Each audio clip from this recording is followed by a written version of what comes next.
Okay, audio check. Testing the audio. Audio check.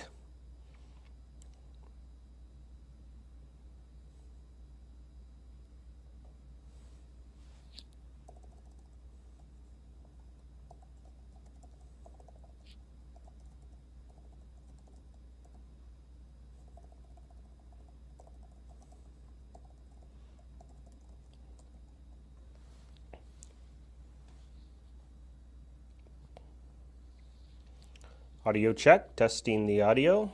Audio check.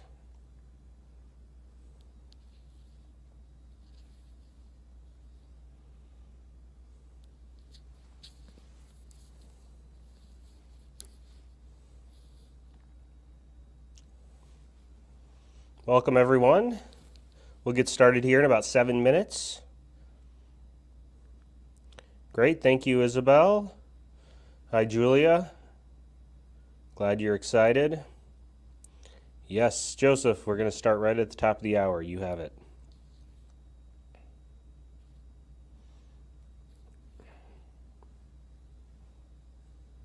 If you don't already have a beverage, get a beverage. I encourage you to get some water, coffee, tea, anything that will keep your mind engaged and energized. Personally, I like coffee, and I intend to drink some of it here before we get started, although I will probably not be drinking any during the presentation. If you choose to, like many of our previous participants, workshop participants, enjoy a wine or something like of that nature, we do certainly, we're happy for you to do that. Just ask sensible questions during the Q&A portion of our time. That's all we ask. Where's everybody from? Everybody here for the first time? Hi, Kevin. Hi, Carol. Too late to drink coffee for Jennifer. Yeah, well, coffee doesn't do too much to me these days. I have 3 small children, so I think I'm somewhat perpetually tired. Specifically, one of them's not that small, but 7-year-old, 3-year-old, and a 1-year-old. Hi, Kathy. Hi, Donna. Oh, wow, very cool. Got a lot of people. From first time, okay, good, a lot of first timers. People from Texas, New Hampshire, all over the place. Very cool. Colorado, Ohio.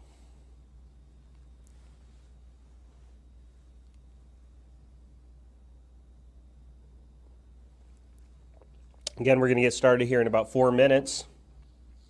So please feel free to run to the restroom, get a glass of water, coffee, tea, whatever your beverage of choice. Again, we'll get started here in about 4 minutes. Hi, Pamela from Michigan. I'm also in Michigan, and as it turns out, my wife's name is also Pamela. Are you a Pamela who goes by Pamela or a Pamela who goes by Pam?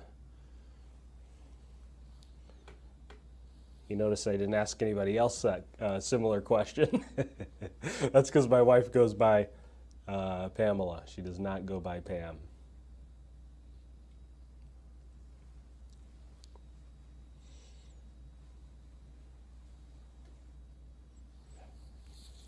Okay, everything's looking good on my end.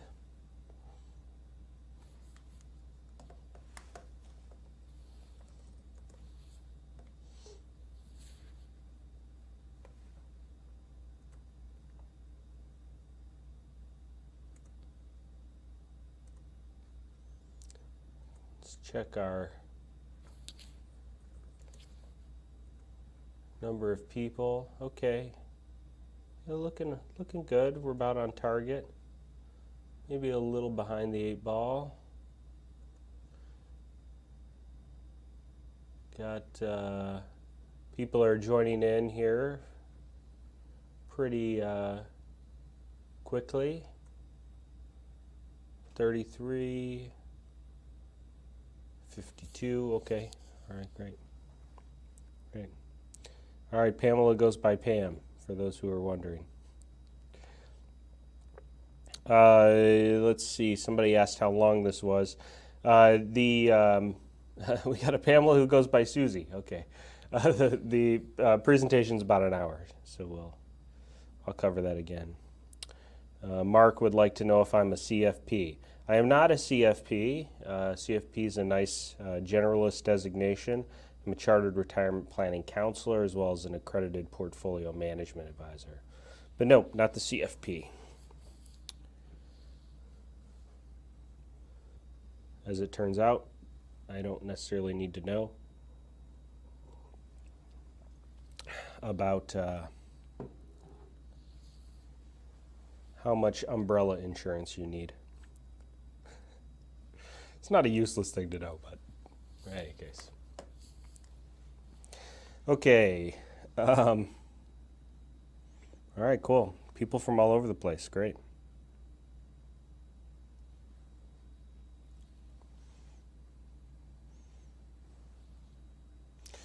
Got about a minute till start time, so if you have any last things you want to do, go ahead and run and do that. Looks like we're a little slow on people joining in. We're expecting around 300 people in total between YouTube and Facebook.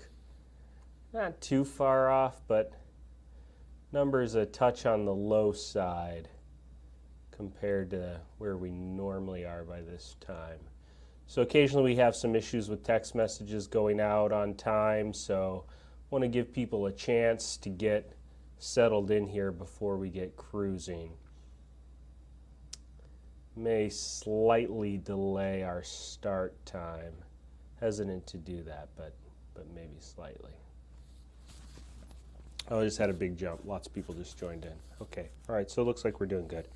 Give me 1 second, we'll get started here in just a minute.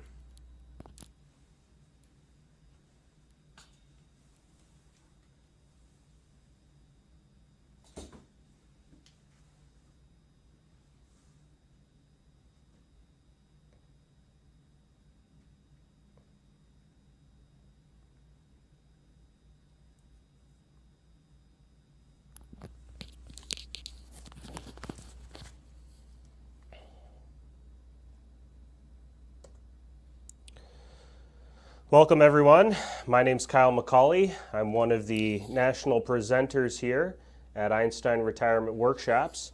And you are in attendance to our most popular presentation that we do. Social Security filing strategies, how to ensure you get the most out of your Social Security retirement benefits. This is our most popular presentation. Einstein Retirement Workshops is a national educational organization. At one time we used to fly around the country and we'd maybe see you in a local community center, a library, something like that, university. But today we now do our events in this live stream format. Thanks to COVID and other travel restrictions and all of that. We have made the transition to doing these virtually, and frankly, since making that transition, we've been able to interact with so many more people, and frankly, many of you probably are not in a location that we were going to be in person, and so now we're able to reach out and help many more folks than we could prior to the pandemic and all of those lockdowns when we were seeing you face to face. So we're honored that you're here, and we're very excited. We've now had more than 100,000 people register to attend one of our events. It was a milestone mark for us. We're excited about that, and so we're glad that you're here again. Okay, let's cover our agenda.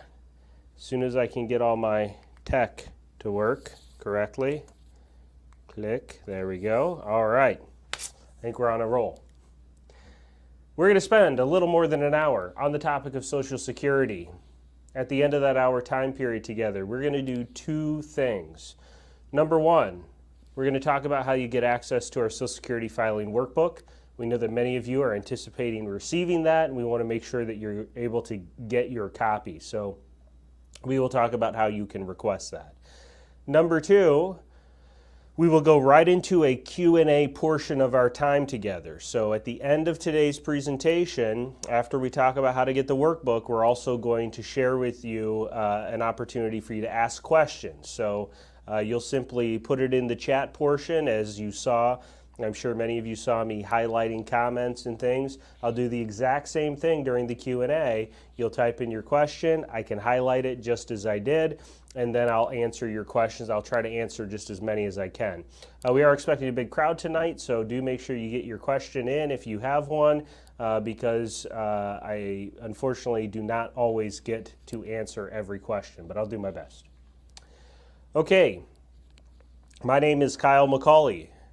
In addition to being a national presenter at Einstein Retirement Workshops, I am also the managing partner of City Center Financial.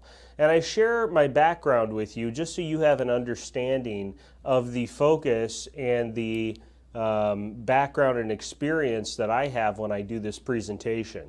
So City Center Financial is a retirement planning firm. And in addition to that, I am a chartered retirement planning counselor, an accredited portfolio management advisor, and also the only nationally accredited Social Security educational designation, a National Social Security Advisor certified professional. And every advisor associated with our organization has that accreditation. So I share that with you again just so you have an understanding that when I do this presentation, I am sharing with you really the experiences of many folks that we have helped make good, high-quality Social Security filing decisions within the context of their retirement plans. So Social Security is not its own thing that just sits over here. It's something that needs to be integrated into a retirement planning discussion and decision-making process, and I think you'll see that pretty well as we go through today's presentation. Now, the purpose of our conversation today is not to sign you up for Social Security. Okay, we're not affiliated with the Social Security Administration. We're not employed by them. The purpose of our conversation today is to give you advice about your Social Security benefits, advice that we think you'll find very practical because it comes from our experience in helping many folks just like you make these decisions. Now, we are allowed to give you this advice because of our registered investment advisory firm, City Center Advisors. Why is Social Security such a hot topic? Well, every day, about 10,000 baby boomers turn 65. So Medicare age, Social Security ages are coming up. That's about 70,000 people a week, turns into 3.64 million new folks on an annual basis. So that's still going to continue for another 13 years, and it's been going on for about 7. So we have a lot of people in our country, and you're a part of this group, who are no longer paying into the Social Security system. You're actually now retiring and drawing benefits out of the system. You are a large group of people who used to pay taxes in to the Social Security system, and now those dollars are not going in, they're coming out. So what does that mean? Well, it makes people certainly worry about things like insolvency. Will there be a benefit that remains for me? Am I actually going to get my money out of this system? And so we'll talk about that. Now, in terms of what Social Security means to you, 65% of middle-income Americans derive more than 50% of their retirement income from their Social Security benefits. Now, that is true for those who have done a good job of working and saving and accumulating other forms of retirement income, as well as those who haven't. Now, obviously, those who haven't, Social Security is going to be the primary source of income. But even if you've accumulated pension benefits or put money into 401k plans or brokerage accounts or whatever types of savings you have, even for you, Social Security often will make up a sizable portion of your total retirement income.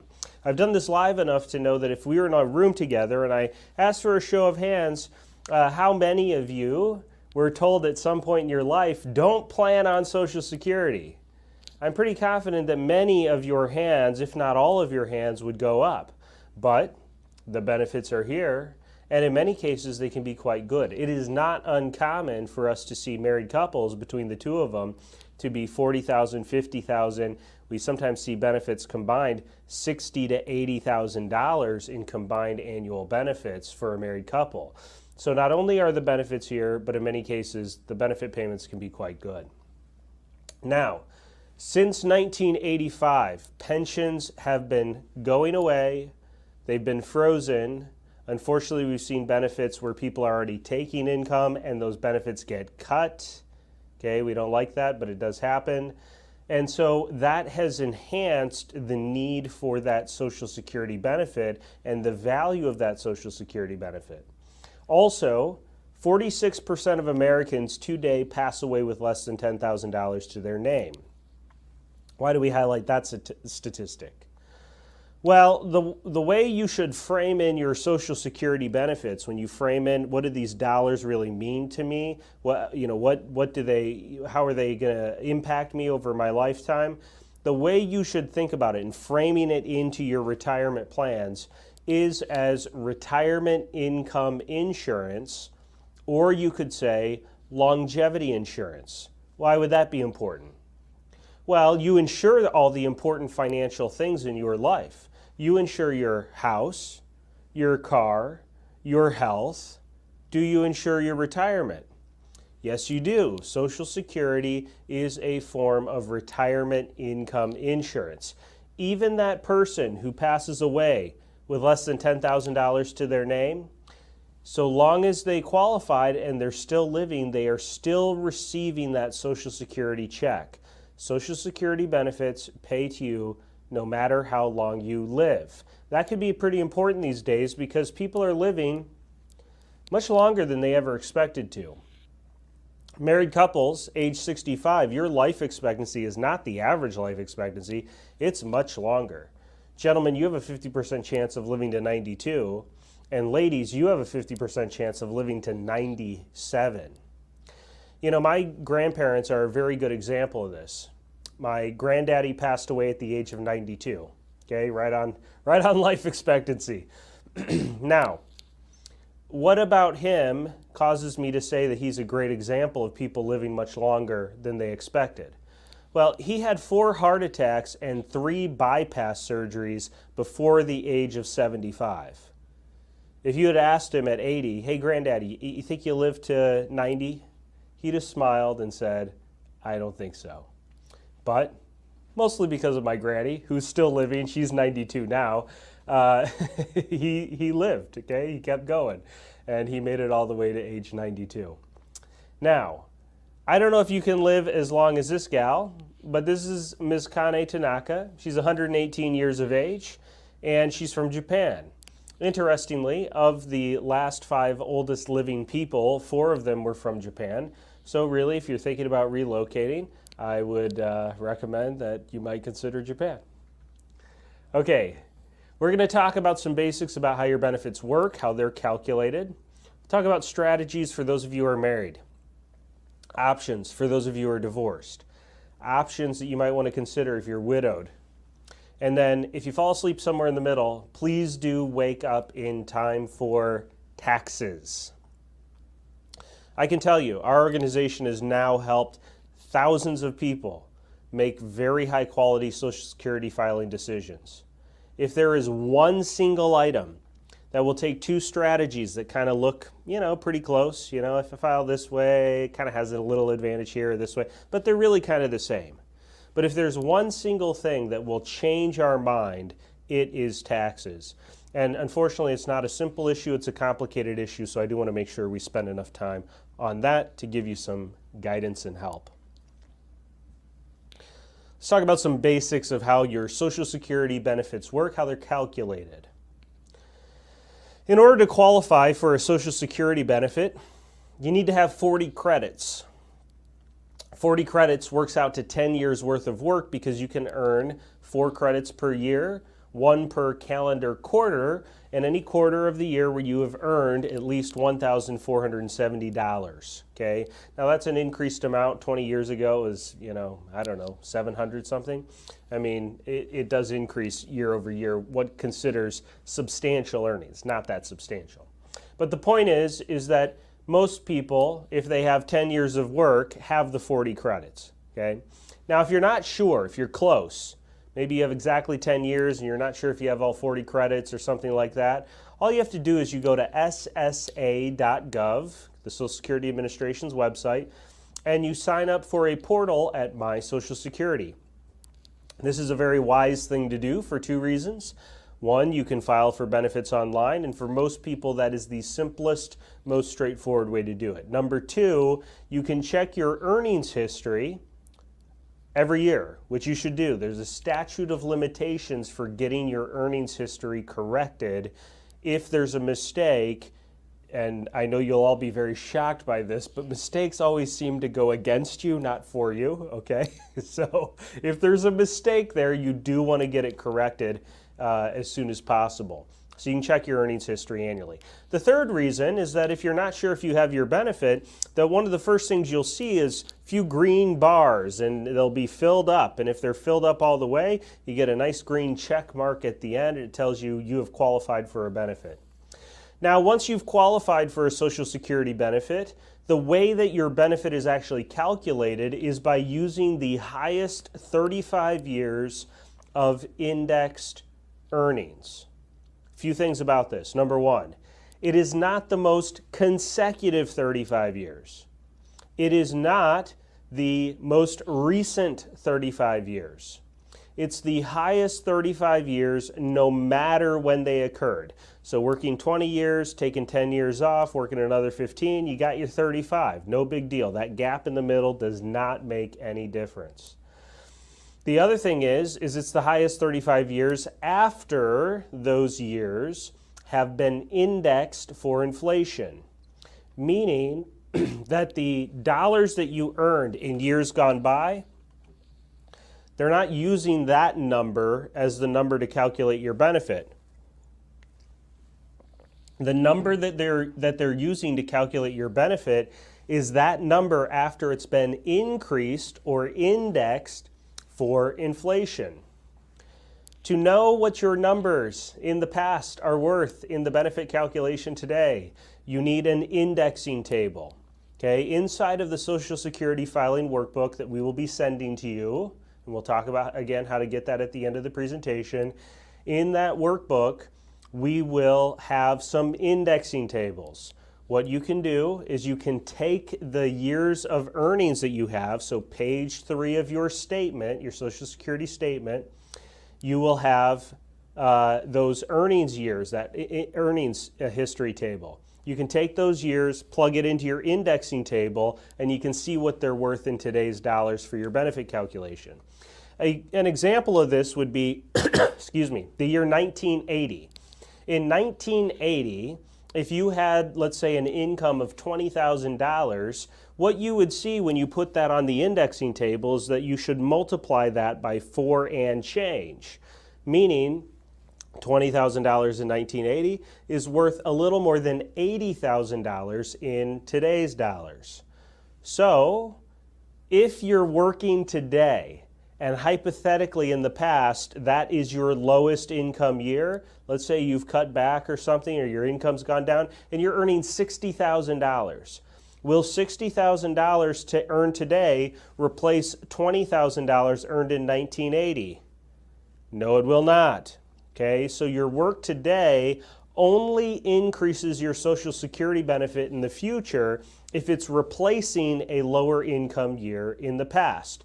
Now, your work today is not hurting you, okay? It's not decreasing your benefit, it's just not increasing it. The second thing is that if you do not have all 35 years, then the way Social Security calculates your benefit is they take whatever years you have, let's say you have 20 years, they index them for inflation, and then they add in 15 zeros when they calculate your benefit. So any additional work that you're doing today is replacing a zero and should have a pretty good size impact in terms of increasing your benefit down the road. There are two major provisions which can reduce your Social Security benefit.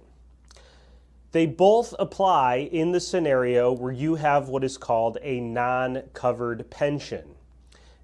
A non-covered pension is a pension that you're entitled to from an employer where you did not pay into the Social Security system. If you have a pension like that, that pension is non-covered. When you receive the dollars from the pension, if you also worked in a job where you had Social Security, when you also then try to receive Social Security, the amount of the pension can affect the, not the amount of the pension, the number of years of outside work outside of that non-covered pension job will affect how much your Social Security gets reduced by. That provision is called the windfall elimination provision. There are calculations on this in your workbook. I don't have them memorized, okay, so I can't give you a good example right off the top of my head. The other one is easier, the government pension offset. If you have a non-covered pension, you do not have your own Social Security benefit, but you are entitled to, say, an ex-spousal benefit or a spousal benefit, then when you file for the pension and also those spousal benefits, 2/3 of your pension will reduce Social Security. Now, that can push that benefit to a negative number or at least zero, okay? So if you hit zero or a negative number, you don't get anything from Social Security. If, though, you have the windfall elimination provision scenario, it can never go to zero, but it could be a very reduced amount, okay, depending on how many years of substantial earnings you have. Again, calculations for both of those are in your workbook. Now, the next thing that I should say about this is that there is currently actively being worked on in Congress right now legislation to eliminate both of those provisions. So, if you're affected by them, you might want to look into that and maybe petition your congressperson to get on board. Okay, I think you know this, but if you don't, you've paid a lot of money into the Social Security system. 6.2% of your pay has been going into the system over the last 10, 20, 30, 40, however many years you've been working. Your employer paid the other half of that for 12.4% of your pay. Unless you're self-employed, then you got to pay both. And so I think if you could imagine an account somewhere with your name on it with 12.4% of your pay in it, that might be a lot of money. Now, maybe I'm preaching to the choir because you're here, but that sizable amount of money is yours. It's worth doing planning to maximize what you get out of this system. I don't mind saying that I feel that the Social Security Trust Fund has been a little bit negligent with what they've done with your dollars. They loan it to our government through Treasury bills. That's how they get their interest. And wouldn't you know it, Treasury bills lag behind other investment instruments in terms of their performance and interest rates. So have they done a fiduciary duty and level of job with your dollars at the Social Security Trust Fund? Debatable. And so it's worth doing your planning, your due diligence to maximize what you get out of this system. Excuse me, you have earned these benefits. Unfortunately, it is not as though you have an account at Social Security with your dollars in it.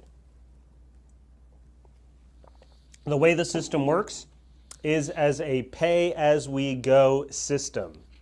What does that mean? Well, right now it means we're operating in the red, because dollars flowing into Social Security right now are leaving Social Security to pay current recipients. That plan is good through the year 2035. The GAO does an analysis every year, and they say so far good through 2035. And in 2036, we're funded roughly 75 cents on the dollar thereafter. So that means in 2036, all of your Social Security checks will be cut by 25%, right?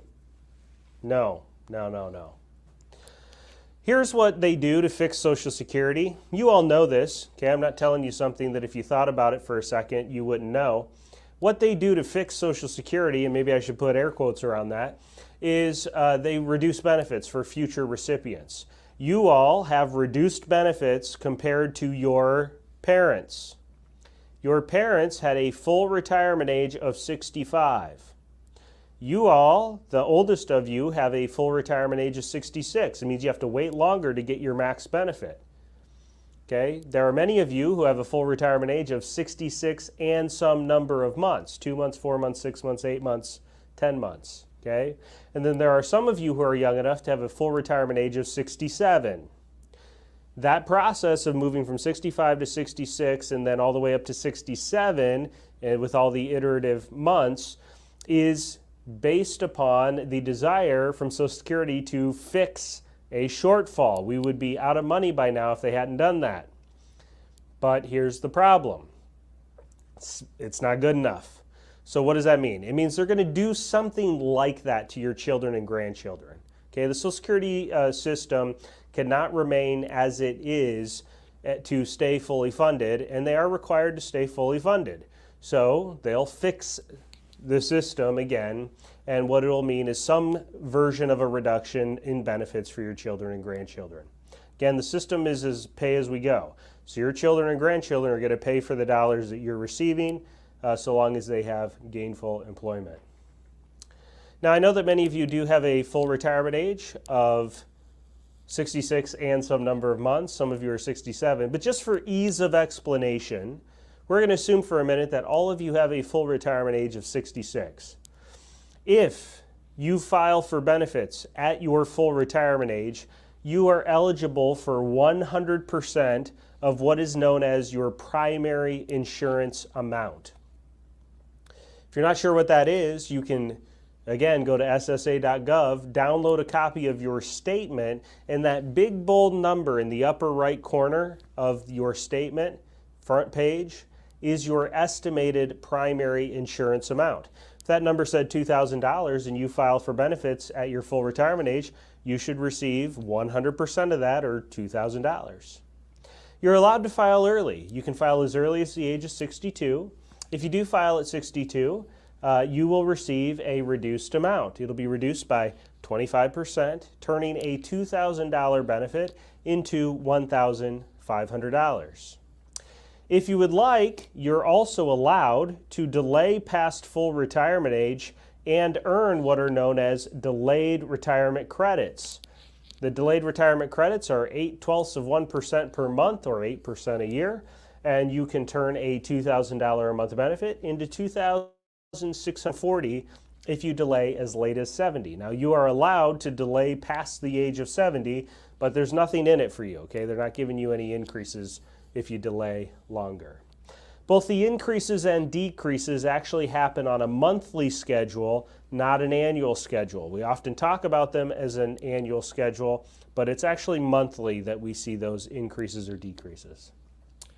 There are 3 distinct benefits you can file for. The first one is a retired worker's benefit. This is a benefit that you're entitled to based upon your own work history. Another benefit you can file for is a spousal benefit or an ex-spousal benefit. These are benefits that you're entitled to based upon that spouse or ex-spouse's work history. Widow or survivor benefits are benefits that you're entitled to based upon a deceased spouse or a deceased ex-spouse's work history. The last time Social Security law was changed was in October of 2015, and basically that law change took away all the fun stuff.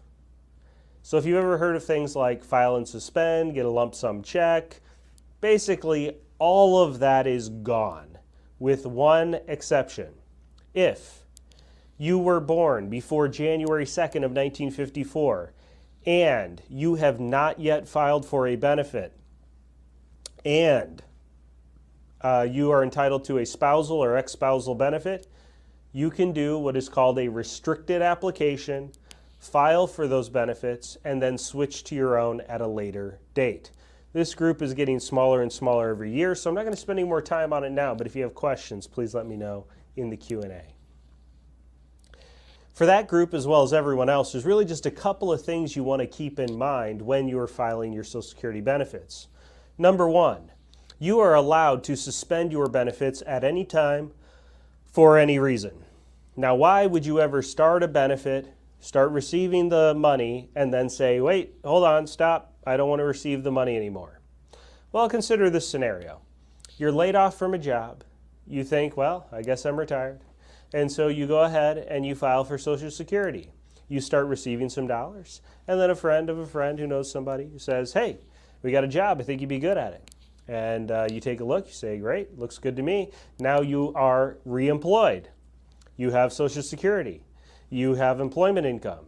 You don't really need the Social Security.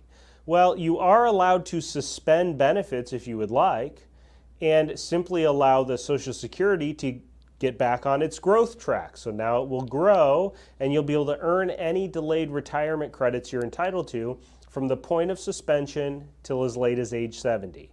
If you're older than 70, never suspend your benefit. There's nothing in it for you. It won't do anything. Now, if you suspend benefits and you're within the first 365 days from your date of filing, you can, one time only, rescind your application and reset your benefits as though you never filed. In order to do that, you must pay back any dollars you've received up until that point in order for Social Security to reset those benefits.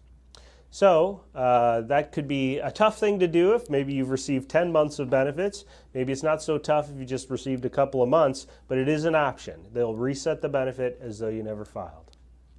Let's talk about spousal benefits. In order to qualify for a spousal benefit, you need to have been married for at least 1 year.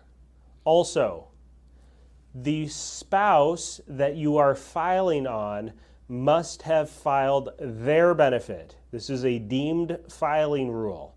The deemed filing rule says that whoever you're filing on must have filed theirs for you to receive your spousal.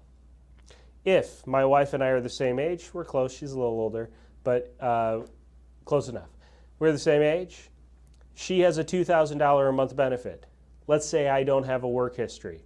I would like to file based upon her work history, but if she hasn't filed yet, I can't file. In order for me to file, she also has to file. Now, if she has a $2,000 benefit, I'm thinking half of that, half of her primary insurance amount, or $1,000 for my spousal benefit. But what happens in the scenario where I have my own benefit that's $1,200? Well, I do not get any spousal.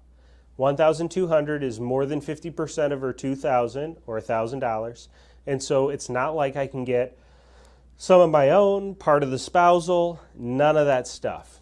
Okay? If my own is higher, I just don't worry about the spousal benefits.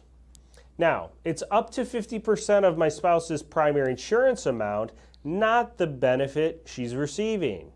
So, if she files early, say at 62, and is getting $2,000 a month, but I file at my full retirement age, I still get a full $1,000. On the flip side of that, if she delays till 70 and is getting $2,640, there's no increases there for me. It's 50% of the primary insurance amount then modified by my age. Now, the thing about my age is that for spousal benefits, there are no delayed retirement credits. So if my spouse files delayed at 70, $2,640 is what she's getting, but I still only get $1,000. You see, the 100% doesn't change. So it's not half of what she's getting. It's half of her primary insurance amount modified by my age. Now, the other thing is that spousal benefits reduce at a faster rate than your own benefit. If I have my own work history and I have $1,000 a month in a benefit and I file at 62, I'm getting $750. But if it's not my own work history, it's my spouse's, I'm not getting $750, I only get $700. So if you want to think about it like extra penalties for spouses who file early, maybe that's a fair way to say it. Now, the other thing is no delayed retirement credits on spousal benefits. If I have my own benefit of $1,000, I can turn it into $1,320. I can't do that with spousal benefits. Here's a very common scenario. I have my own benefit, $500 a month. My spouse has a $2,000 a month benefit. She wants to delay till 70 to get $2,640. What should I do? I should start my own benefit at my full retirement age, collect $500 a month, and then when she files at 70, I'll get the bump up from the $500 to the full $1,000. Married couples, when one of you passes away, only one benefit remains, and it's always the higher of the two. In the scenario where my wife passes away, okay, she's got $2,000, I have $1,000. My wife passes away, I say goodbye to my $1,000, I keep her $2,000. If I pass away, I take my $1,000 with me, she keeps her $2,000. Only one benefit remains, it's always the higher of the two. Now, the only caveat to this that could get an increase is in the scenario where the higher wage earner files early. If the higher wage earner files early, say at 62, they're getting 75% of their benefit. But the 82.5% rule says that a surviving spouse can get no less than 82.5% of that primary insurance amount. So if my wife had filed early at 62, she's getting $1,500. If she predeceases me, I'm not stuck at the $1,500. I get a little bump up to $1,650, 82.5%. Two most common mistakes we see married couples make. Number one comes from the proper view of your Social Security benefits in your retirement planning decision-making process. Longevity insurance, or again, retirement income insurance. If any spouse is going to delay, it's going to be that higher wage earner. Sometimes we will see the higher wage earner filing early. And what risk that creates is that it could shortchange a surviving spouse. So if, let's say I file early and then I predecease my wife, and then I'm 75 when I pass, and then she lives to 95, we're talking about 20 years of a very small Social Security check rather than a much larger Social Security check. And again, it's only one check. Her benefit completely goes away. So we have to bear in mind that if anyone is going to do any delaying on their Social Security, it's going to be that higher wage earner, because that will be the survivor benefit. So we like for that benefit to be as high as it can reasonably be. Now, the other mistake comes from our experience in just running tons of analyses for folks. It almost never works out for both spouses to delay past full retirement age. Generally speaking, one spouse will file early to some degree or another, and the other spouse will delay to some degree or another. Let's talk about divorced spouse benefits. In order to qualify for a divorced spouse benefit, you need to have been married for 10 years in a row to the same person. Okay. Married 7 years, divorced. Remarried even to the same person, 5 years, divorced. 7 plus 5 does not equal 12. One of those two stints has to be at least 10 years. So I know none of you got on here for marriage counseling, but if you needed a reason to hang on, there you go. All right, you may not be currently married. If you have a marriage that lasted for more than 10 years and you're thinking, gosh, maybe I'd like to file on that ex-spousal benefit, but you are remarried, say goodbye to those divorced spouse benefits. You just are going to be eligible for your own or your new spousal benefits. Same benefit amounts in terms of extra decreases for filing early and no increases for delaying apply to ex-spousal benefits, as did spousal. The one major difference between ex-spousal benefits and spousal benefits is the independently entitled clause, meaning if you've been divorced for at least 2 years, you are eligible to file for ex-spousal benefits regardless of whether your ex filed for their benefit. So in all the examples I gave earlier, if my wife hadn't filed yet, I can't file on her. But if the benefits that are being filed for are not spousal benefits, we've been divorced for 2 years, let's say, and I want to file those ex-spousal benefits, it doesn't matter when she files. I can file on my own timetable. If you were born before January 2nd of 1954 and you have not yet filed for a benefit and you had a marriage that lasted more than 10 years, the restricted application could be particularly advantageous to you. Okay, one goofy thing about ex-spousal benefits. If you can manage to fit a few 10-year marriages in your lifetime and those ex-spouses happen to be younger than you, and you hit 62 and you start with your own Social Security, a few years go by, they hit 62 and their benefits more than yours, you can switch and get a higher amount. A couple more years go by, that other ex-spouse hits 62 and theirs is even higher. You can switch again. As many times as you can conjure up that scenario, you can do it. Common questions we hear from those who are divorced. Number one, I'm divorced. My ex is going to file off of me. Will that affect me in some way? No, it will not. I'm divorced. My ex is going to file off of me. I'm also remarried and my new spouse is going to file off of me. Will their benefits affect each other? No, they will not. I'm divorced and I've managed to fit a few 10-year marriages in my lifetime. They're going to all file off of me. I'm remarried. She's going to file off of me too, and I'm going to die young. No, okay, just kidding. All right. So, yes, it's allowed. Okay, all these people could be filing off of you. And yes, in fact, if you do happen to die young, maybe too much stress or something, then yes, they can all get widow benefits as well. All right. Next common question. I'm divorced. I'm going to file off of my ex. Are they going to know that I've done that? No, they will not. The only way for them to know is if you tell them. It doesn't affect them. Social Security does not notify them. Okay, let's talk about widow benefits. In order to qualify for a widow benefit, you need to be only 60 years old. Widows are a special group. They're the only group who can file as early as the age of 60. But there is a little caveat. If you were widowed prior to reaching the age of 60, you must remain unmarried until you hit the age of 60 in order for those widow benefits to be retained.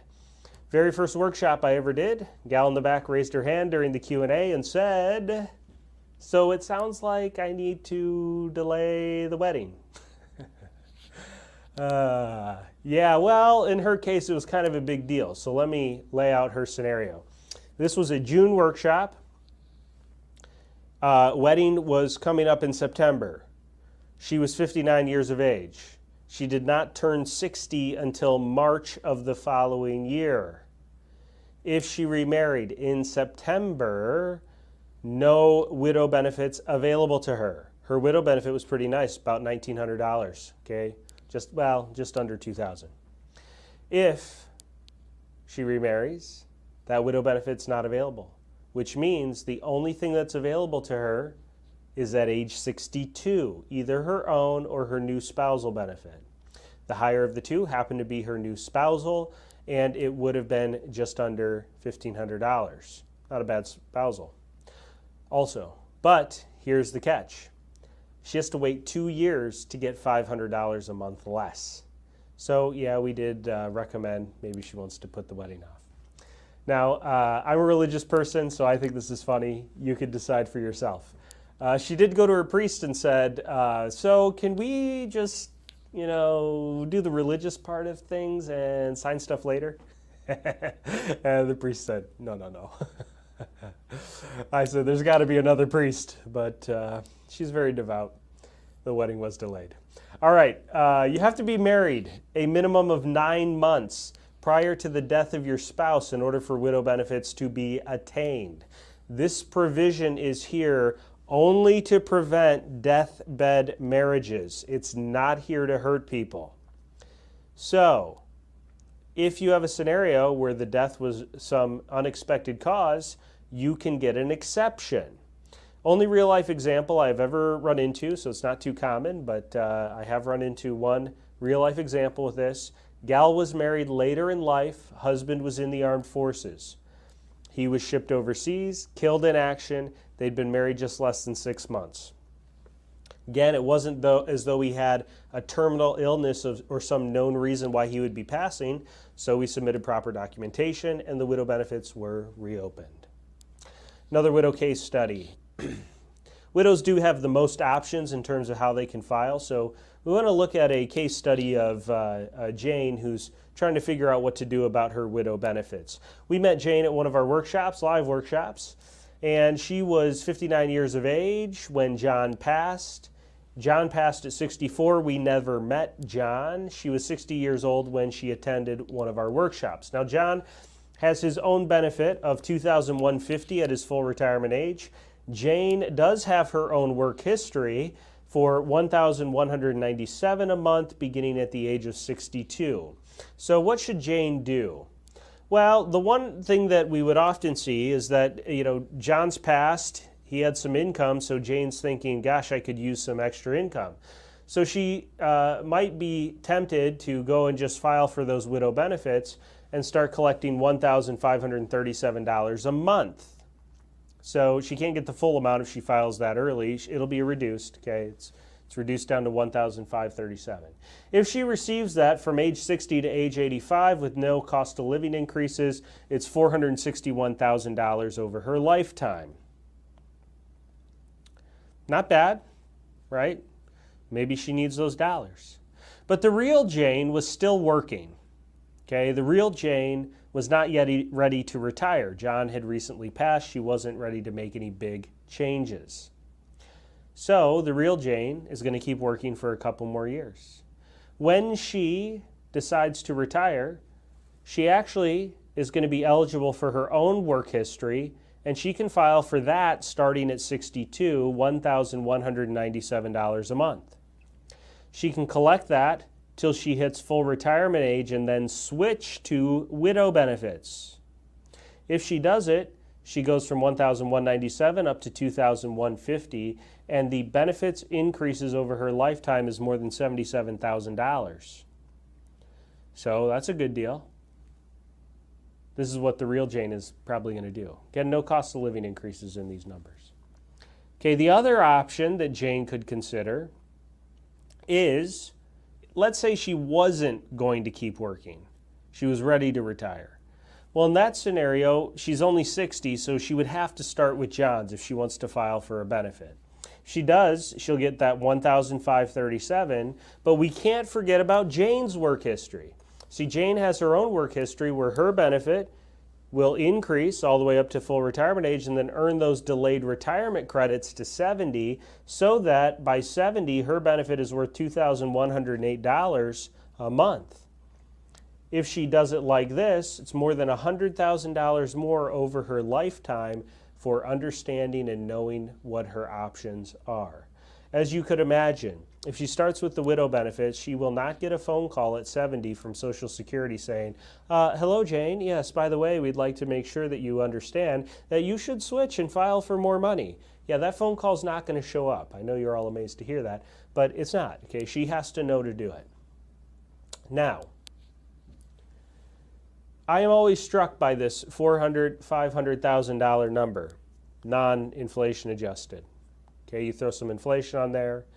You take not a single person, but a married couple. Okay, it is not uncommon for us to see these numbers up over $1 million, sometimes as much as $2 million in lifetime benefits. I don't know how that makes you feel, but for many of us, this Social Security filing decision could be one of the single biggest financial decisions that you ever make. So I'm probably preaching to the choir because you're here. I'm grateful that you're here. But do the planning, right? Do the planning to maximize what you get out of this system. Now, you are allowed to work and file for benefits. The reason why Jane, in our scenario that we were just looking at, if she was going to keep working, was not going to file for those widow benefits is because of this provision. It's called the earnings test. Whenever you file for Social Security benefits prior to reaching your full retirement age, you have to deal with the earnings test. The earnings test in this year says the first $18,960 of earned income, W-2, 1099, self-employment, earned income, we don't care. Social Security says we don't care about that. But the minute you go above $18,960 of income, Social Security starts caring. How much do they care? Well, they care about $1 for every 2 above the limit. So, here's how it works mathematically. Let's assume for a minute that you have an income of $58,960. Seems like an odd number, but the math is easy and you'll see that. At $58,960, Social Security says we don't care about the first $18,960, so you just take that off the top. It leaves us with $40,000 above the limit. Now it's a 1 for 2, right? So one for 2 is what they will take, and so we lose half of it. So now that means that you are ineligible to receive $20,000 of your Social Security.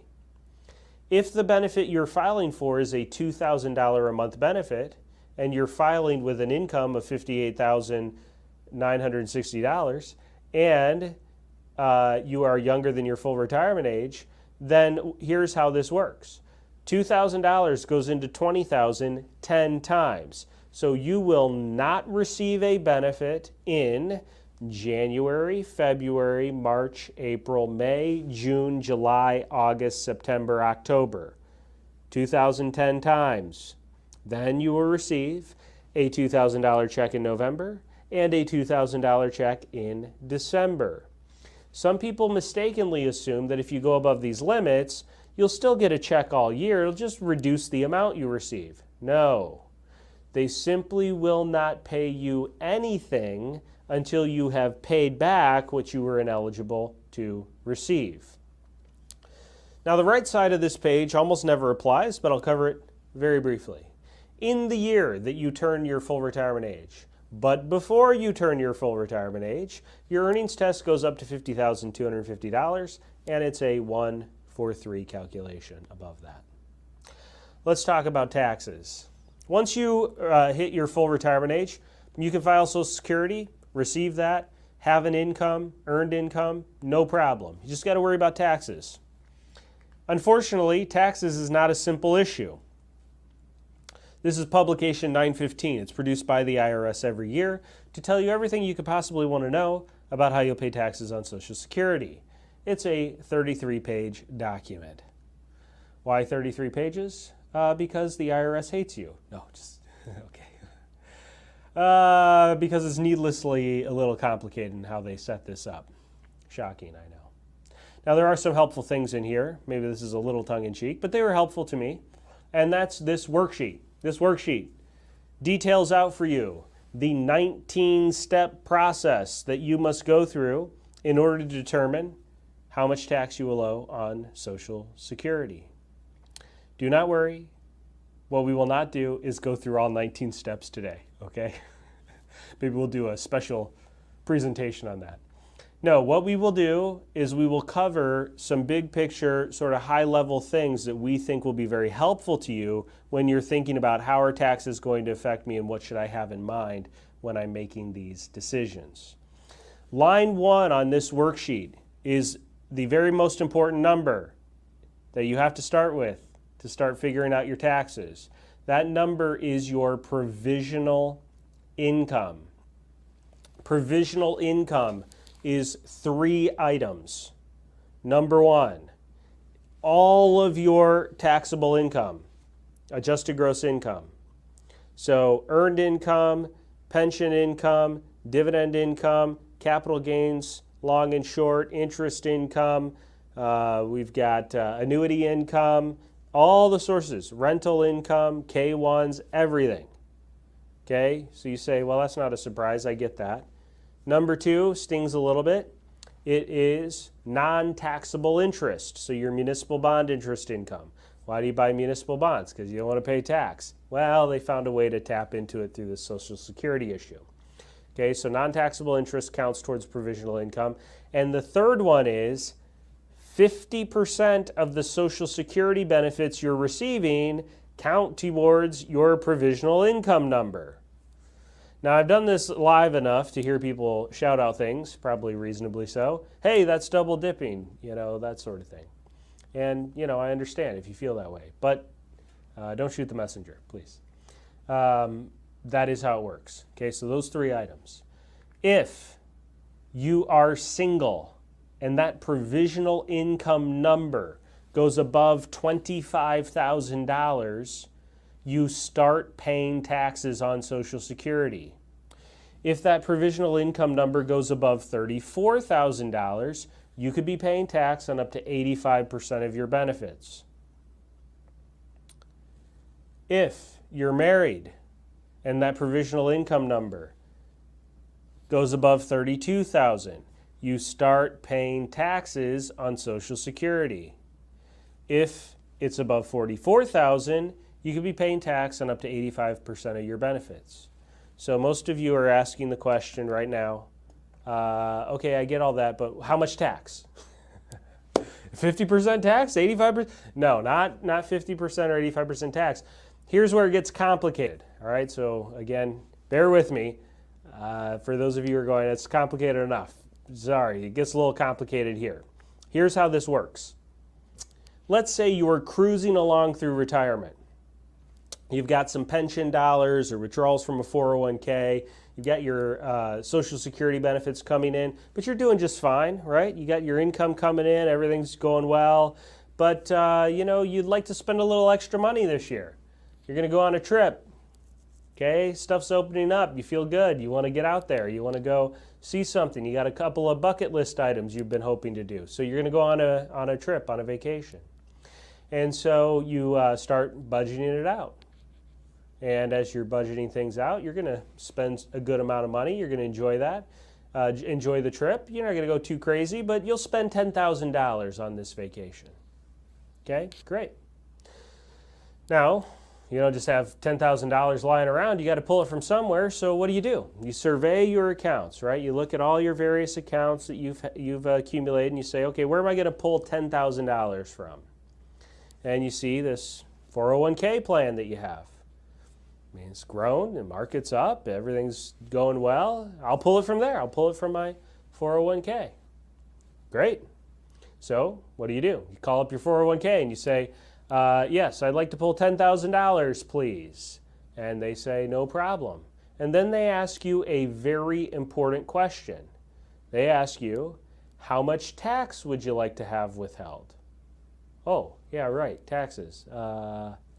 Well, maybe you know, or you have to look at your tax return or whatever, okay, but you figure it out and you go, I'm in the 12% tax bracket, so I will withhold 12%, please. And they say, no problem. They send you your funds, you go on your trip, everything's great, and then March of next year rolls around and you are punching stuff into TurboTax or H&R Block Online or TaxAct or whatever your tax layer, whatever your tax software is, you're punching stuff in, and while you're doing that, there's a problem. TurboTax says you owe money. You never owe money. You always withhold enough. In fact, you're used to getting a little bit of a refund. Why does it say I owe money? Well, here's what happened. TurboTax is not wrong. When you took your distribution, that $10,000 from your 401k, what you didn't account for is that you were above these numbers. And so you added additional taxes to your Social Security. You didn't get more money from Social Security, you just added taxes to your Social Security. And $10,000 here, tax at 12%, plus $10,000 here, tax at 12%, you should have withheld 24%. Well, that's no fun.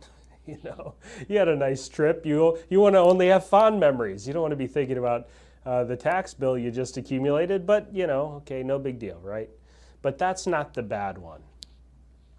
Here's the bad one. You're cruising along through retirement. Everything's going well. right? You're enjoying your retirement, you're pulling some money from your investments, you're living on Social Security, maybe some pension dollars, whatever you've got going on. And everything's going well. You're enjoying life. And then you hit this wonderful, magical age one day, the age of 72. At 72, you pick up what is known as a required minimum distribution. A required minimum distribution is required by law for you to pull from all of your 401k, 403b, 457, TIAAs, TSPs, IRAs, SEP IRAs, simple IRAs, all of the tax qualified accounts that you've accumulated. And many of you have done a great job of accumulating some dollars there. And many of you are going to do a great job or have already done a great job of helping to minimize some of your spending so you don't overspend. You don't want to put yourself at risk of running out of money. You don't want to put yourself in a position where you're a burden to your family as you age and pick up medical expenses and all of that. So you go out of your way to get that spending down. And those 401k, IRA, 403b types of accounts grow. And then you retire and they keep growing. And they grow so much that at the age of 72, when you must pull a distribution, those accounts are quite large. And the larger the account, the larger the mandatory distribution. So you begrudgingly, maybe a little bit, take your distribution. But, whoops, you're above these amounts. And the distribution is so large, and you're adding additional taxes from Social Security, and that's so much that now you're not in the 12% tax bracket anymore. Whoops, we went up to 22. Now it's not 12 and 12 is 24. It's 22 and 22 is 44. These are the kinds of tax mistakes that it's very important that you do the pre-planning necessary to avoid them. Let's look at a case study that highlights the importance of tax planning in retirement and when making Social Security decisions. See, Social Security is as much a tax planning decision as it is a longevity decision. Many people don't think about it like that, but if I could persuade you to think about it like that, you will be that much the wiser. Clients are 64 and 62. They have just over $34,000 in combined Social Security benefits beginning early at the age of 62. They're going to start their retirement with $752,000 in 401k and IRA accounts. They'll earn 6% on those accounts, and they'll spend $70,000 a year, increasing that by 3% to keep up with inflation. They will live to 86 and 89 respectively. There are three groups of you hearing this example. First group of you is saying, yeah, numbers are pretty close, maybe tweak this one or that one, but it's pretty close to me. Okay, so this example will be very meaningful to you, so hang tight. The next group of you is looking at these numbers and saying, 752,000? What happened? Didn't they have any kids? Okay, so look, if you're looking at this and you're saying, gosh, that seems like a lot of savings, then I need you to pay attention, because this couple with $752,000 has a running out of money problem, and we're going to show how a Social Security decision can help save them from that. Now there's a third group of you. The third group of you is saying, yeah, I knew you were going to say they're going to run out of money, Kyle. Yeah, I knew you were going to say that. And they haven't saved enough. They got to keep working. They can't retire yet. So look, if that's you, if you're saying that, I need you to pay attention, because this couple with only $752,000 has a tax problem. And there again, I'm going to show you how Social Security can help solve that. If this couple files Social Security early, you'll see the blue lines here, that's their Social Security benefits. Early on, it's covering about half of their total income need.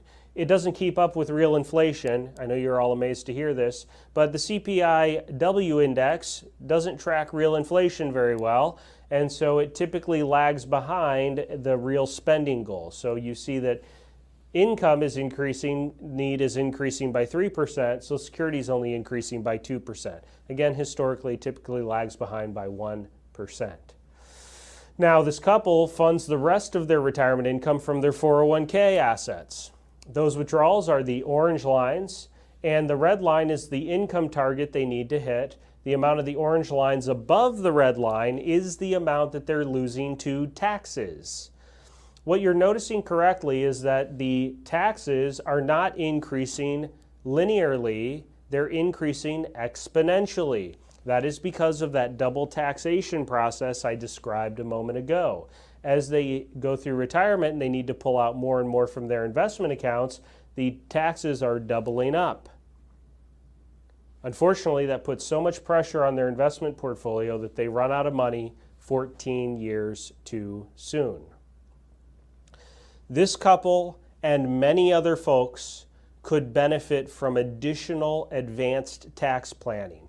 Roth conversion planning being a great one, maybe restructuring investment accounts to change the different types of income that you're generating. All of those are great planning strategies. However, we are not doing any advanced tax planning between this slide and the next slide. We want to make sure that you see the power of a Social Security filing strategy, both to increase portfolio longevity and also to save on taxes. The only difference between this slide and the next slide is a change in the Social Security filing decision. Let's take a look. If this couple in the early years gets all their income from those 401k accounts, these orange lines, see they pay a little bit more in taxes in those early years, but look at what happens once they trigger Social Security. Now, we didn't delay their retirement, we just changed how they got their income. Their Social Security benefits cover more than 75% of their income need. There's a little bit of orange above the red, but not much. It's not uncommon when we do pre-planning for folks to get them in a position where they pay very little and sometimes even no taxes once they trigger those Social Security benefits. It takes all that pressure off their portfolio so that their portfolio lasts the rest of their life. If we compare the taxes side by side, you can see that by optimizing Social Security, the blue lines, they pay a little bit more in taxes in those early years. But look at all these excess taxes, the orange lines above the blue lines, the excess taxes that are being paid simply for filing Social Security early.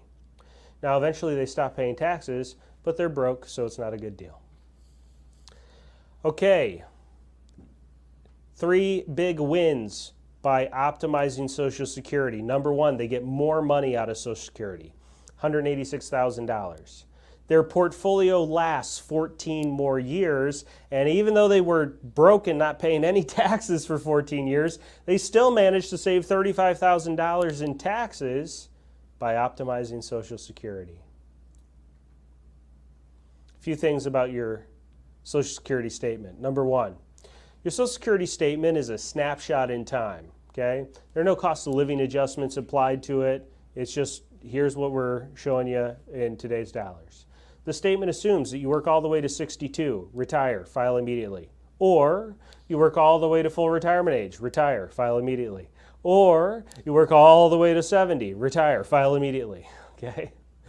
If you retire at 65 and then wait to take your benefits till 70, that's not on your statement. It could be a little off for that reason. It's your work history only, no spousal coordination, no widow benefit coordination, and then certainly and obviously no advice. So look, after hearing our presentation today, you may or may not feel that you could use a more individualized, specified analysis or look at your Social Security filing decisions. I hope I've made the reasonable case today that making a Social Security decision in a vacuum, not considering its impact on your taxes, not considering its impact on your investments and your total retirement planning success rate, I hope I've made a good case for why that's not a reasonable way to think about this. If you are imagining, okay, if you're saying to yourself, gosh, I can't even imagine trying to make a Social Security decision without factoring in my taxes or my investments, then I think we're of exactly the same mind. So let me tell you a little bit about what we're going to offer to you today. Okay, we're going to talk in just a minute how to get your Social Security filing workbook. But as a part of that, if you would like to request it, you can also request this free analysis, complimentary analysis, okay? No cost. So we've got too much free stuff, right? We've got a free analysis that will help you make a good Social Security decision. We got a free workbook. I don't think you paid anything to be here for this workshop. I hope you found it to be fun and entertaining and helpful. But we got too much free stuff, Kyle. What's going on? Okay, many of you are asking that quite reasonably. So let me just sort of pull the curtain back, if you will. We believe that this analysis is sort of like, well, okay, back before the pandemic. I don't know, I haven't been to Costco lately. It's been a few weeks. I think my wife went most recently. I didn't ask her. But back before the pandemic, the only saving grace of Costco on the weekends was the samples, right? Otherwise, it's just a madhouse. You hate being there. You ask yourself, why did I come here today? The lines extend forever. You know, you're just going, this is not worth it. But the one thing that kind of makes it nice on the weekends at Costco is that they give you samples, right? So my favorite sample, the one that caused me to actually buy something, was the grass-fed beef bratwurst. Okay, so I really enjoyed that, and I buy it now. I pretty much almost every time I go, I buy a package of the grass-fed beef bratwurst. But that was the whole point, right? They didn't just give out a sample just to give out a sample. They did it in the hopes that I would say, hey, that's pretty good, and I'll buy it. Okay, they feel the same way about you and everybody else there. So we view this like a sample. This analysis does a very nice job of giving you some insight, a way to evaluate what's the value of Kyle, City Center Financial, the Einstein Retirement folks. What is the value of the work that they do? Is it something that could even help me? Well, we put our best foot forward. We give you an opportunity to evaluate it, okay, to get a sample. This sample is our Social Security analysis. If you think a Social Security analysis could be helpful to you and you'd like to sample it and see what's going on, let me tell you a little bit about what's inside. First of all, specified strategies specific to your situation. We will lay out line by line, here's how you want to file, exactly when you want to do it, what does it mean for your benefits, how much you're going to get, what are the different timelines, and how much in benefits are you going to receive over your lifetime. We'll do all that for you. Also, we'll take a look at multiple options. If you file this way, how does it work? If you file this way, how does it work? Is there a break even? What's the right way to go? We'll line it up and give you multiple options and things that you should think about, and then we'll give you our professional opinion. Again, all of our advisors are National Social Security Advisor certified. It's the only accredited Social Security designation in the country, and it's something that we're very proud to say that all of our advisors have it, but it's really just necessary. You can't accidentally become an expert in Social Security, and so you only want to work with someone for these types of decisions who has that level of education. Okay, Social Security law is about 2,600 pages, you know. Takes a little education and training and ongoing education to make sure that you stay on top of things.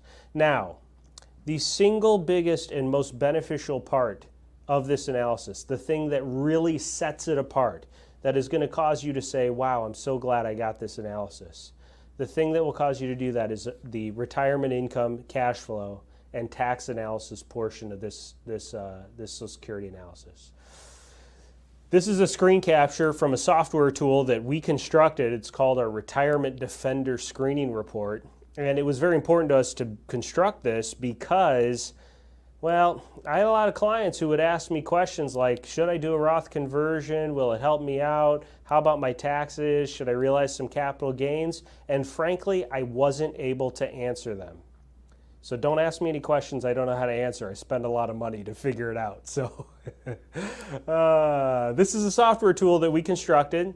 And what it allows us to do is line by line analysis of your retirement income, cash flow, exactly how it's going to affect your taxes, how much are you subject to be paying on your Social Security, are there any tax planning opportunities? For example, this couple is good to do a $42,350 Roth conversion. Notice it doesn't say $40,000 or $50,000 or $45,000. It's a very specific number, $42,350. Pinpoint accuracy is required when you're going to do tax planning. You don't mess with the IRS.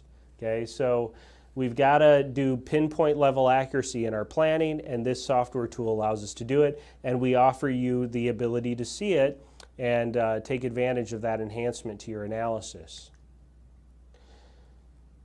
We'll also evaluate the effectiveness of the strategies that we work on for you. If we do Roth conversions, does it make any difference? Well, this couple got an extra $700,000 of Roth accounts if they do these Roth conversions. Is that meaningful to them? Well, they wanted to pass some money on to their kids, so you bet. Okay.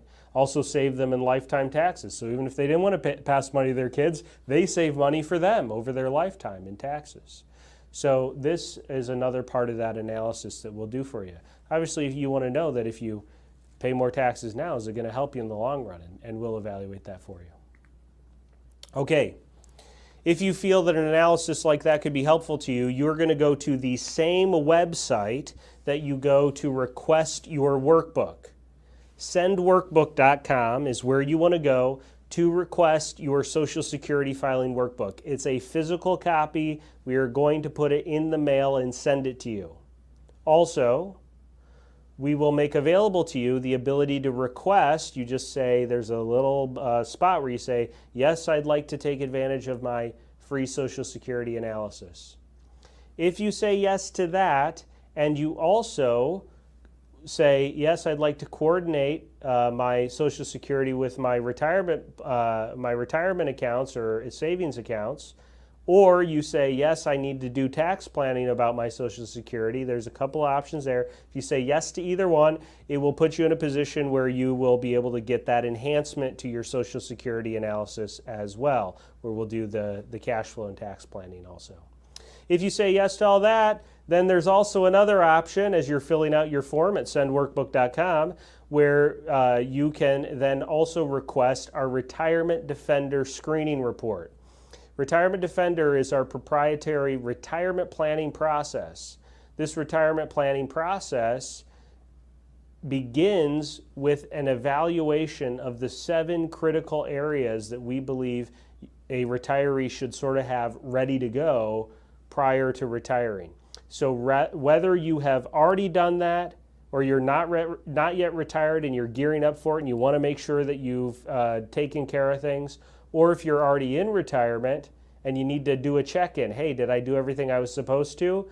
This analysis will help you evaluate that. That Retirement Defender screening report is also complimentary to you, but I just want you to know that if you say, yes, I'd like that, we're going to be really digging in with you and making sure, hey, we need to evaluate.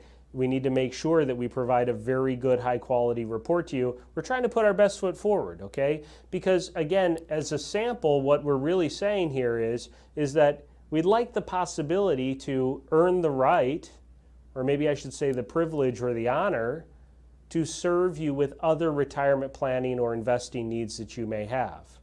So while everything so far has been free, eventually you would have to pay us to continue to work for you.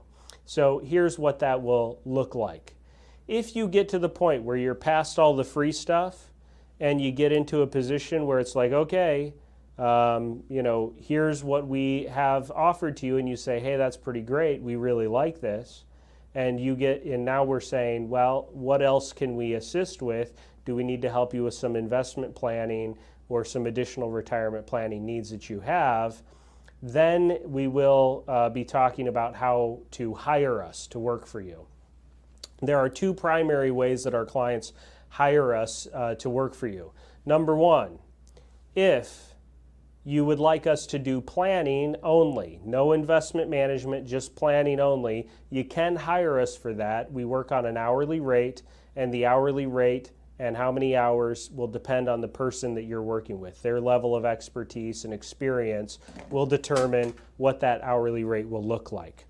The second way that to hire us, and the way that I'd say that probably the majority of our clients hire us, is they do have investment planning needs, and they say, gosh, I need someone who's really an expert in this retirement planning stuff to help me get my investments together so that I'm good for the rest of my life. If we are hired in that capacity, we work on investment advisory fees, and we're happy to disclose and discuss those investment advisory fees with you. To not be dodgy about this, our investment advisory fees typically are less than half of the national average. National average is about 1.46%, so I think you'll find our fees to be very reasonable. But it kind of depends on the type of investing that we're doing. Are we doing strategic asset allocation or some tactical asset management? Are we using advanced planning through algorithms? Are we just doing some simplified investment management with bonds or something like that? So the fees can vary, but it's really going to be based on the level of complexity for your investing. Also can depend on the size of your accounts as well. Okay, so couple of other quick points, and then I'm going to start answering questions. Okay, so get your questions into the chat and comment section. I'll start highlighting those and answering those now. But before I do that, a couple of other quick things. One is you can go to sendworkbook.com, open a new browser tab, fill that out. I'll still be here. You know, maybe do it on your phone if you're watching me on another device or whatever. But make sure you do request that workbook. We want to get that to you. The second thing is that we are a fiduciary firm. So I need to be very transparent with you about a couple of things real quick. Number one, at one time, City Center Financial and Einstein Retirement Workshops were two separate entities. Today, that is not the case.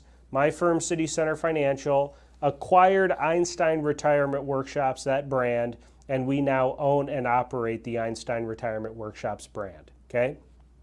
So just want to be very clear about that.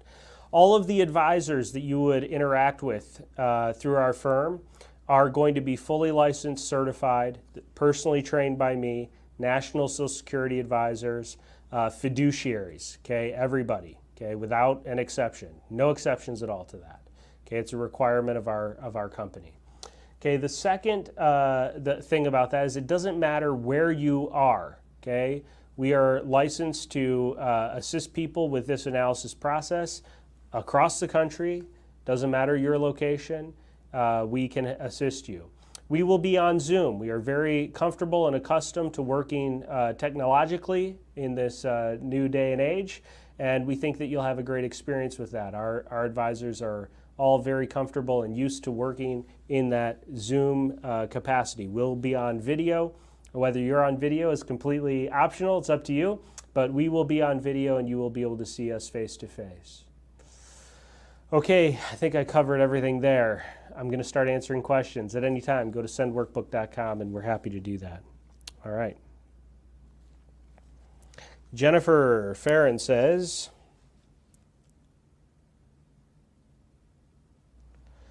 I'm 61. My husband is getting Social Security disability. I had to forcibly retire to take care of him. Can I file for Social Security at 62? The answer is yes. As I say, he is in 65. Oh, he's turning 65 in August. So he will be converting from disability. Well, no, not at 65. Regular retirement is going to hit at his full retirement age, which is probably 66 in a couple of months.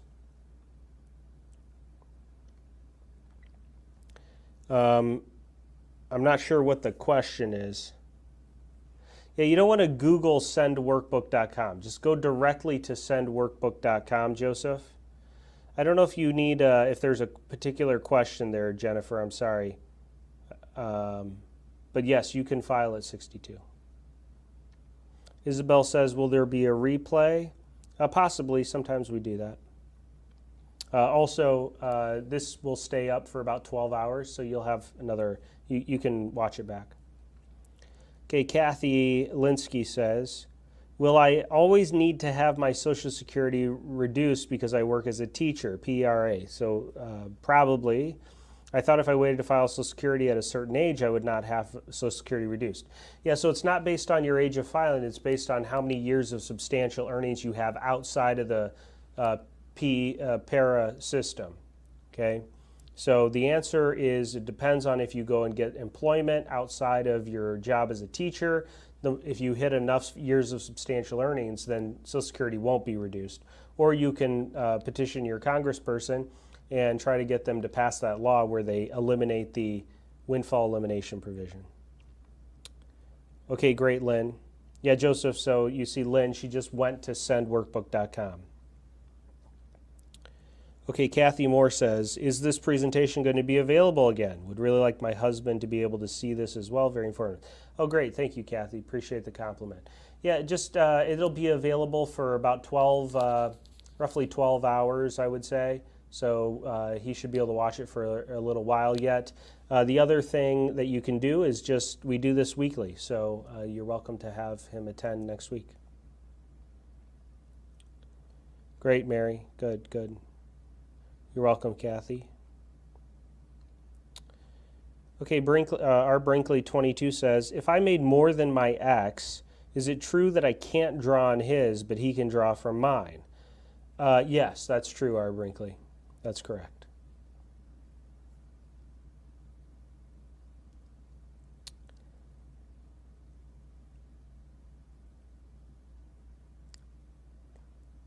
Okay, let's go back here.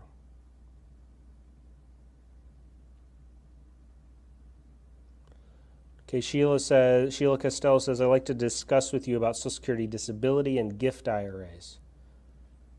Well, technically there's no such thing as a gift IRA. I don't know if you mean like an inherited IRA potentially, but if you have a question, Sheila, feel free, type it out. We'd be happy to do that, answer it for you. You're welcome, Jaretha. Thanks for being here. Zarina says, I'm 69, still working full-time. Taking ex-spousal benefits starting at 66. Will it reduce my Social Security when I hit 70 this year?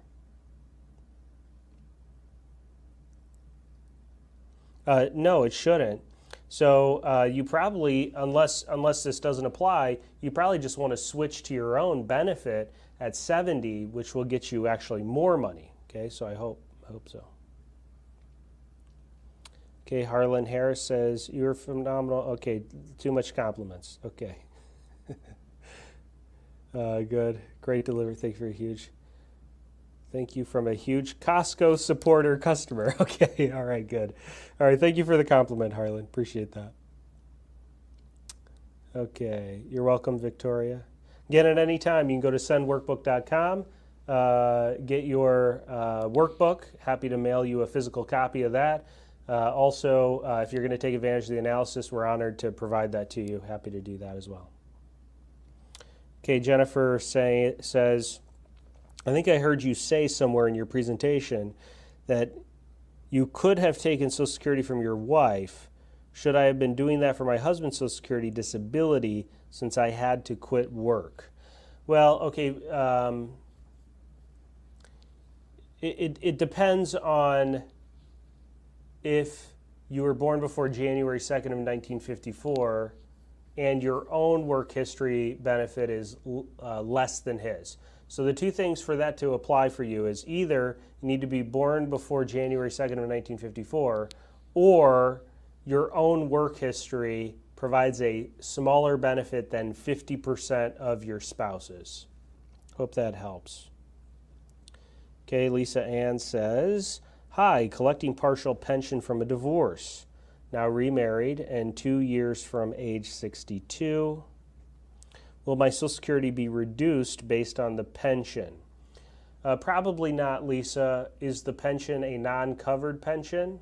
That would be the question. If it is, then possibly, but otherwise probably not. Okay. Rev Raphael asks, my wife is still on disability. She is 64. Or is on disability. She's 64. I'm planning to retire next January, 1 year early due to a medical issue at the age of 65 and 4 months instead of 66 and 4 months. Will my wife's disability income be affected? The answer is no. No, it will not.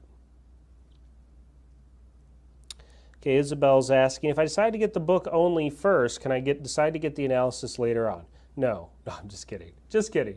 Yeah, of course, right? It's totally fine. Yep, you can request it later. Okay. Marie Wilson is asking, I receive spousal benefits. Will I be able to still file on my own Social Security at what age? So assuming you're born before January 2nd of 1954, then at 70. Okay, at 70 you'll be able to switch. Well, you could switch at any time, but at 70 you've maxed out your benefit. Good, thank you, Zarina. Okay, Lori's saying, thank you for your time. Well done. I will get the workbook and we'll consider moving forward. Okay, great, Lori. Yep, no problem.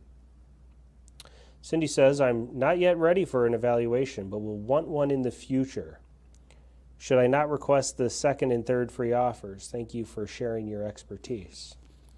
Yeah, I mean, if you're not ready for an evaluation, you're not going to want to request the free offers. I would say there's probably no time that's too early to start planning, but you know, this is you're driving the ship. I mean, we're here to be helpful. We're not going anywhere.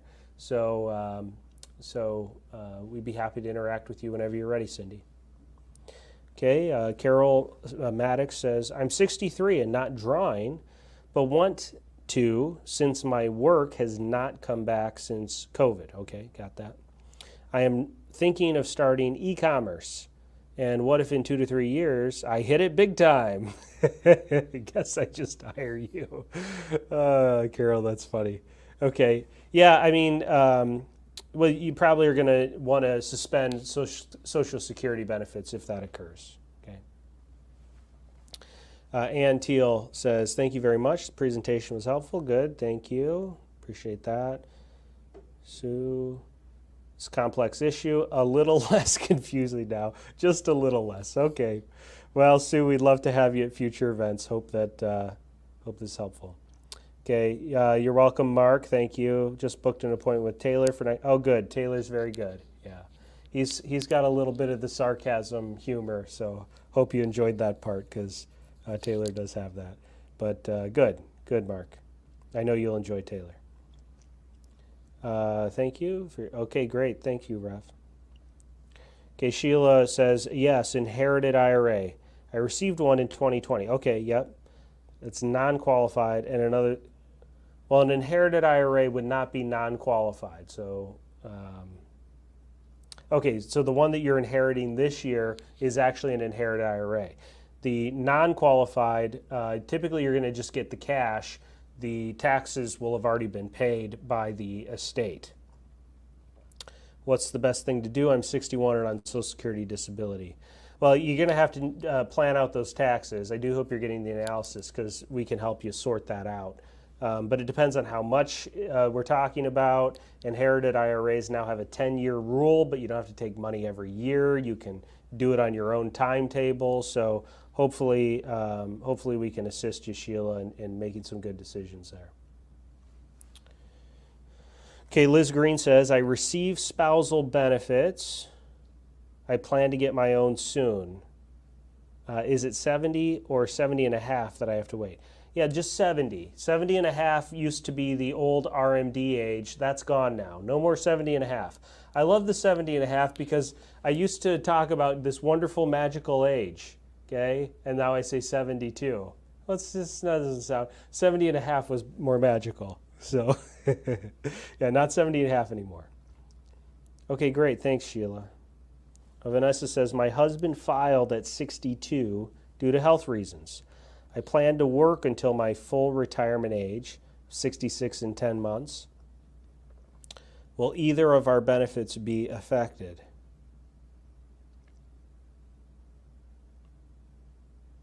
Shouldn't be, Vanessa. Nothing about what you're saying is giving me any red flags. Okay, Lori T says, one other comment, is there a place to learn more about your investment strategies and how they compare to other firms? We're working on that actively right now, Lori. to learn up front, I don't have anything good, other than you could go to citycenterfinancial.com and you go to our retirement planning page. It's one of our drop downs. If you go there, you'll learn a little bit more about our firm. And then at the very bottom, or well, at least towards the very bottom, we do publish a rising equity glide path and a research article from the Journal of Financial Planning. I would say that that is one thing that makes us very unique in our investing strategies, that would cause us to be, say, different than your average firm. And that is because the research is settled, at least for now, on what is the most effective way to increase your success outcomes in retirement, and that is by following the rising equity glide path. So the fact that more firms have not adopted this is concerning to us, but we're not going to let that affect our decisions. We're going to follow the research. So you could read about that there on our website. Again, citycenterfinancial.com. Okay. Kathy Moore says, when one does wish to request the analysis and consultations with you folks, do any of you address issues with special needs children? Yeah, so it's something that obviously we don't talk a ton about here, but it is something that we've dealt with clients. You know, special needs children, there is some specified planning that needs to be done, especially when it comes to inheritance and trust planning, and so it's a very big deal, okay? So I would say it's something that I mean, I guess I should be grateful that it's not super common, but it's not something that we've never dealt with, okay? We have clients who are in that situation. Thank you, Carol. Appreciate that. Oh, good, Dana. Okay. Just got an appointment with Stanley. Yeah, he's very good. You'll enjoy him. He's one of our newer advisors, but he's very competent, very good. Gay says, if my husband begins Social Security at 62, it's only $500 a month. When I retire at full age, my income is $2,000. Should we look into him for changing to the spousal provision? Yes, except he probably won't have to change. Technically, it's supposed to happen automatically, but it's a good idea to just make sure when you file for your benefit to make sure he gets his increase. But it is supposed to happen automatically.